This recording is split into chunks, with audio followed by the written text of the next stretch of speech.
I just changed its turbo on a 2010 Volkswagen Passat. It's the same, pretty much the same, job as doing it on a GTI or a Jetta with the 2-liter turbo GLI or CC. It's all kind of the same. What I've been doing is, it seems like the easiest way to do this job. This is just making a quick video with some tips how to do it quickly. Remove the downpipe screws, and then you can flop the downpipe far enough away where you can remove the turbo from the top. So take these lines off right at the turbo, the coolant feed and the oil feed, and then the oil return, and then the coolant return you do from the top, and you leave the line on the turbo.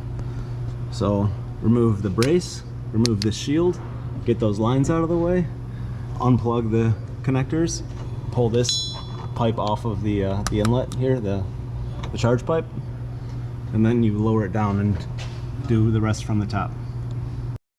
Alright, the rest of this is done from the top. You pull this charge pipe off, this off, and then this shield. There's just three screws that hold this to the back of the cylinder head.